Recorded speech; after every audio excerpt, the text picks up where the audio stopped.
തീവ്ര വോട്ടർ പട്ടിക പരിഷ്കരണത്തിന്റെ ഭാഗമായി പ്രസിദ്ധീകരിച്ച കരട് വോട്ടർ പട്ടികയിൽ ഉൾപ്പെടാത്ത അർഹരായവരുടെ പേര് ചേർക്കുന്നതിനാവശ്യമായ നടപടികൾ സ്വീകരിക്കാൻ ജില്ലാ കളക്ടർമാർക്ക് നിർദ്ദേശം നൽകി സംസ്ഥാന സർക്കാർ. വില്ലേജ് ഓഫീസുകൾ കേന്ദ്രീകരിച്ച് ഹെൽപ്പ് ഡെസ്കുകൾ ആരംഭിക്കാനും നിർദ്ദേശം. ഇത് സംബന്ധിച്ച് പൊതുഭരണ വകുപ്പ് ഉത്തരവിറക്കി. അതേസമയം കരട് വോട്ടർ പട്ടിക പ്രസിദ്ധീകരിച്ചതിന് ശേഷമുള്ള ആദ്യ രാഷ്ട്രീയ പാർട്ടി പ്രതിനിധികളുടെ യോഗവും ഇന്ന് നടന്നു. SIRന്റെ കരട് വോട്ടർ പട്ടികയിൽ വിവിധ കാരണങ്ങളാൽ ഉൾപ്പെടാത്ത അർഹരായവരുടെ പേര് കൂട്ടിച്ചേർക്കാൻ ആവശ്യമായ സഹായങ്ങൾ നൽകുന്നതിന് വേണ്ട നടപടികൾ സ്വീകരിക്കാൻ ജില്ലാ കളക്ടർമാർക്ക് നിർദ്ദേശം നൽകിയാണ് സർക്കാർ ഉത്തരവിറക്കിയത്. വില്ലേജ് ഓഫീസുകൾ കേന്ദ്രീകരിച്ച് ഹെൽപ്പ് ഡെസ്കുകൾ ആരംഭിക്കാനും ജില്ലാ കളക്ടർമാർക്ക് നിർദ്ദേശം നൽകി. ഹെൽപ്പ് ഡെസ്കുകളിൽ 2 ഉദ്യോഗസ്ഥരെ വീതം താൽക്കാലിക വ്യവസ്ഥയിൽ ചുമതലപ്പെടുത്തണം.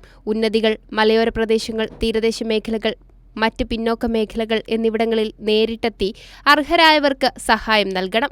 ഇതിനായി വില്ലേജ് ഓഫീസർമാരുടെ ആവശ്യപ്രകാരം അംഗൻവാടി, ആശ, കുടുംബശ്രീ പ്രവർത്തകരെ ഉപയോഗിക്കാം. 18 വയസ്സ് പൂർത്തിയായ വിദ്യാർത്ഥികളെ പട്ടികയിൽ ഉൾപ്പെടുത്തുന്നതിനായി അതത് സ്ഥാപനങ്ങൾ ബോധവൽക്കരണ ക്യാമ്പയിൻ പരിപാടികൾ സംഘടിപ്പിക്കണം തുടങ്ങിയവയാണ് നിർദ്ദേശങ്ങൾ. ഇക്കാര്യങ്ങൾ ജില്ലാ കളക്ടർമാർ ഉറപ്പുവരുത്തണമെന്നും പൊതുഭരണ വകുപ്പിന്റെ നിർദ്ദേശമുണ്ട്.